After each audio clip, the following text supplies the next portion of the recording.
Just because it's not been done before doesn't mean that you can't do it. Welcome back to the Starting Point podcast. I feel like I haven't sat down here on this chair, wrong side of the wall, but we're not going to move it. So welcome back. I'm here. It's been a long couple of months. The girl's been out doing stuff, getting things done, but we are back with another episode, and I'm super excited to be here. For those who are here for the first time, my name is Rodna, and this is the Starting Point podcast. We talk about three things: purpose, passion, and profit. We're all about doing the God-given purpose that God has given us, identifying our passions, and making money from it, because why not? So in today's episode, I want to talk about doing things that haven't been done before. Many times we shy away from doing things because you think, oh, this has never been done before. I've never done this before. Or I don't know anyone who's done it before. Or this seems unheard of, or it seems foreign, or I just don't know because I don't have a reference point.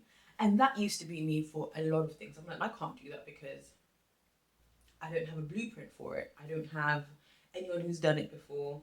And therefore, that means that I can't do it, right? Wrong.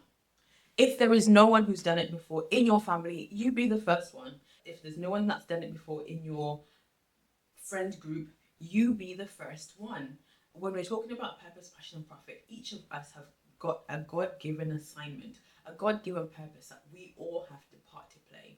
And just because other people haven't done it before doesn't mean that you can't do it.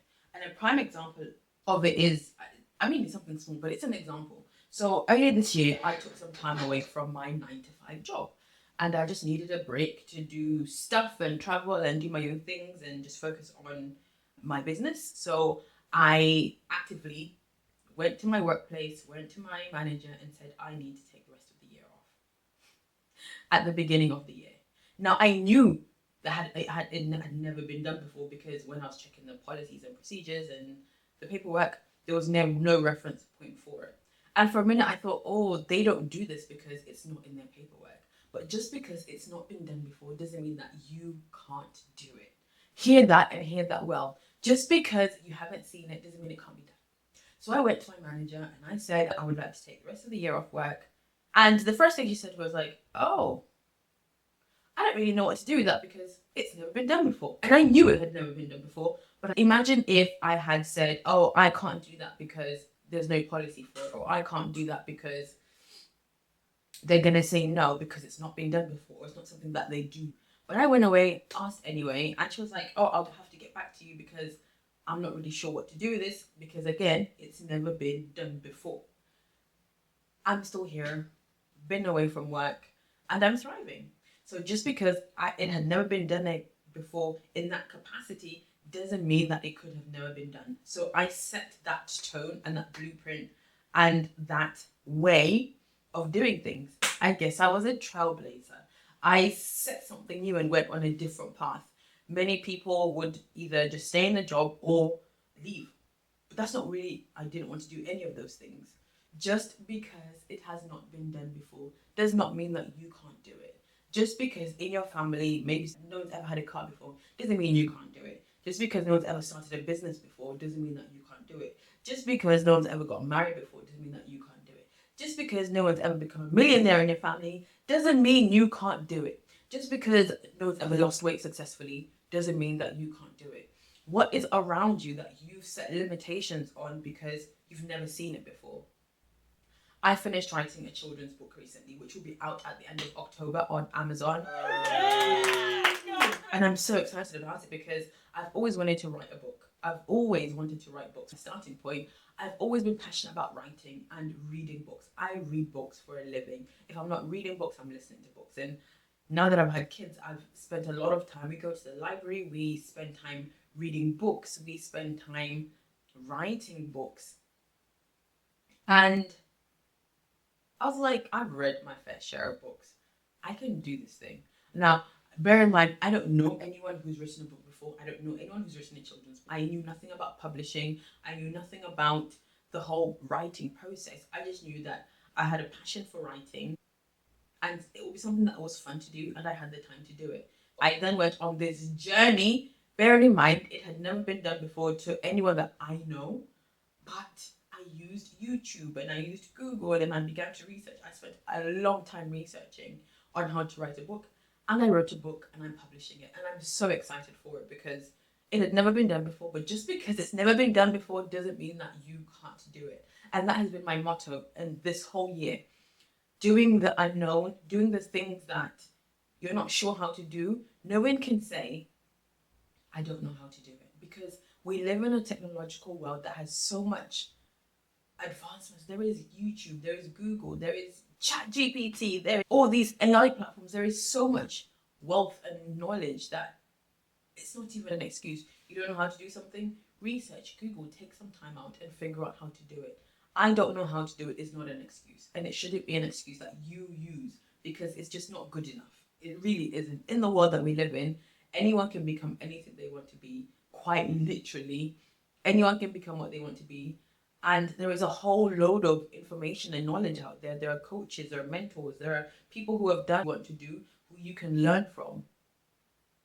There are books, there are audiobooks, there are courses, there are so many, there's softwares, there's free programs. You can go back to school and learn how to do it. There is so much out there that there is no excuse to not do the thing that you want to do. So I wrote this children's book and it's been a learning process. It's my first one and it's been a learning process, but a process that has been really challenging, if I'm honest. But I've enjoyed the process. I've enjoyed every bit of identifying the characters, writing the script, editing it, designing. I did everything from designing it, putting it together, doing the cover, like every detail of it. I have been very involved with because I wanted to learn how to do it. And again, I've never done that before, but just because it's never been done before doesn't mean that you can't do it. Now I have a blueprint of what to do. Next book, I know exactly what I need to do, and I will improve. It might not be perfect. Just start. I started, and the more you start, the better you become. The more you start, you improve on things. I remember when I started my doing YouTube, and my first YouTube videos were so robotic. I think I even have I think my husband's got the first videos I had, and I just felt so uncomfortable on camera. I felt I had to do a million retakes. I didn't know what I was doing. I felt stiff, and it just felt uncomfortable because I didn't really know any female like in my circle and the people that I know. No one really was on YouTube, and I was like, oh my gosh, people are gonna look at me, and it just felt so weird. But the power of just starting and getting better as you go. I've definitely improved. It's been a year now, and I've come a long way in my videos, my background, how I script, the tech that I use. Everything has improved because I started. So, what are you holding back on that you say, I can't start this because it's never been done before? Get that out of your mind because you will be the blueprint, you will be the trailblazer, you will be the one that sets the path. The world belongs to those that do. And I say that all the time. The world belongs to those that do. Now imagine if Steve Jobs, who was a pioneer, decided, oh, you know what, I can't advance technology and I can't advance the laptop and computer space because it's never been done before. No, he said, there's a gap in the market and I'm going to get it done. He saw a problem and he solved the problem. And that's what people who are trailblazers do. They see problems and they fix the problems. Elon Musk, imagine if he had decided, you know, what I want to do has never been done before, so let's say no to electric vehicles. We wouldn't be here knowing Tesla and all the other stuff that he does. But again, he saw a problem or he saw a gap in the market and he solved the problem. Now, the people who are most successful are those people that see problems and they provide solutions. So in our world, we live in such, sad to say, a very, I don't want to say a broken world, but we live in a world with many problems in government, in education, in finance, in health, in quite literally every sector. There are problems. The world that we live in is full of problems. Now, that is a bad thing, but it's also an opportunity for you and me to solve those problems. And it involves us identifying what do we want to do, what are the pain points. Now, going back to the book that I wrote a book. I had seen many, now I'm a Christian, I believe in Jesus. And I had seen a lot of content that my children had come home with. Actually, there are a few reasons why I wrote that book. Number one, representation. Many a times my children were coming home with books from school or would go to the library and no books with people not of ethnic minority on the front page. And I remember my son asking me, Mommy, why are we black? And that really threw me off because I was like, wait, what? But representation really matters. And I wanted to create the first of my book or the first edition of my book with a black child on there. Now, this character is a girl who loves to dance. And I remember taking my daughter, um, wanted to go to ballet and she wanted to go to dance school and she wanted to go to gymnastics. And I remember we went to a trial session and there were all these little girls who were wearing their tutus and the ballerina things. And my daughter was the only black girl. And she looked around and then at home she was like, oh, Mommy, why is my hair not like this? And that was one of the things. I want representation, and representation matters. So this book is about this little girl who loves to dance and she wants to be a ballerina or dance school. And it was based on that experience that I had. And she's a black girl who loves to dance. And I want black girls who love to dance to know that it's okay to love to dance. That's what they're good at. That's their passion. That's their skill. So they can do that regardless of the color of their skin. Representation matters. Now, that was my own experience and my own pain point. I saw a problem that was in my household, and it's not just in my house. I saw a problem that my kids had, or I saw a need or an area or a gap in the market, and I filled the gap with this book, which is The Gift Within. And the idea behind the book is every child has a gift inside them, and that they should feel very confident enough to identify that gift, whether it's dancing or singing or art or creativity or poetry or being a nurse, whatever that gift is within them. I want them to feel so excited about that gift and to pursue it. No matter who says it, no matter the obstacles, no matter whether it's been done before or it hasn't been done before. I want kids from a young age to believe in their passions, to believe in the gifts that God has given them, and to pursue those. Because everybody from a young age will tell you, oh, I wanted to be this when I grow up, or I wanted to be that when I grow up, or I loved to dance, or I loved to play football, or I loved to sing, or I loved to write poetry, or I wanted to be a firefighter. And then that gets lost. The purity and the sincerity of our gift is lost as we get older. But from a young age, I want young children to cultivate that gift and parents to help young people protect and identify what are their kids good at and help them from a young age to cultivate that. And that's the purpose of the book, and it has a companion journal. So check it out on Amazon. At the end of the month, more details will be to follow. But every child needs that book and that journal. That was the problem and the pain point behind me creating that. So I saw a need, I filled it. How many needs are in your family, in your own house? This was something that was happening in my own household. What are the problems and the needs that are in your house? And how can you solve that problem? Because when you solve the problem in your house, you're not the only problem. You're not the only person that's going through that problem. There are other people that are going through the exact same thing that you're going through who can benefit from what you are doing and from the solutions that you have. Now, there are young girls of ethnic minority, and the book isn't just about, it isn't just for ethnic minorities. There are different characters in the book. But in this particular case, this is for that young black girl who wants to dance, who wants to do these things, but hasn't seen the representation. That book is a stamp that you can do it, regardless of the representation. You can do it. Just because it hasn't been done before, just because you can't see it, doesn't mean that it can't be done before. So look, don't even look before you start trying to solve the world and solve all the world problems. Look within your household. What are the issues? What are the challenges? What are the problems? And what can you do about it?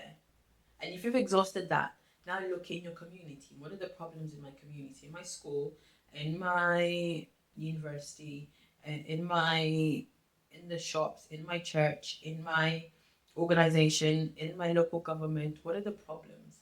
What are the pain points? Is it that there's a homeless issue? Is it teenage pregnancy? lack of food? Is it you young people are getting into trouble? Is it that school is not teaching the right curriculum? What is it? Everybody has a burden. Everybody has things that they're just naturally drawn towards. Some people have different problems. The problems that I see are not the problems that you see. And the problems that you see aren't the problems that I see. And that's good because imagine we're all a body. I may be the eyes and you might be the head. You may be the legs and I may be the ear. So it's not for me to say, why are you always walking and why are you always hearing? That is your thing. In a kitchen, there are different utensils. There's a toaster, there's a kettle, there's the microwave, there's the mixer, there's the air fryer. Everything is needed in the kitchen to make it a kitchen, but there are different roles. I need a microwave to heat up my food. I need the air fryer to cook my food. I need pots and pans to cook my food. Everything has a different purpose, and we all have different purposes in the world, in our kitchen. Everyone has different role. Now imagine if everything in my kitchen was a pot. Well, I had 15 microwaves. I don't need 15 microwaves. So therefore we should stop comparing ourselves with other people, because then we're just producing more of the same. You were not born to fit in, you were born to stand out. So stand out and be who God created you to be. Be the kettle, be the microwave, be the best air fryer, or whatever it is that you need to be in this earth, because the earth needs God, the earth needs you. Otherwise, God wouldn't have created you the way that you are.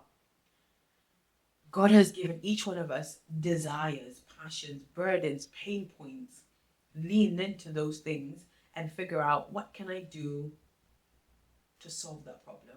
What can I do to alleviate that problem? What can I do to make it less of a problem? And the more you do it for yourself, for your household, for the community, the world at large will benefit from what you have and what you are doing. So if you get nothing else out of this video, remember, just because it hasn't been done before doesn't mean that you can't do it. I urge you to spend some time thinking about the problems, the pain points, the burdens that are in your house, that are in your community, and the people around you, and figure out, what can I do, or what can you do to start solving some of those problems, and creating things, creating resources that will help. That is all for today. Hopefully that's been helpful, and if it has, be sure please to subscribe to my YouTube channel and drop a comment below. What are the pain points that you are seeing and what can you do about it? I'd love to know, and I will see you in my next video. And the gift within the children's book will be out. I will send out more information and I'll start talking about it more, because it has been a journey and I want you guys to be in on the journey with me as I wrote it. And yeah, so see you in my next video.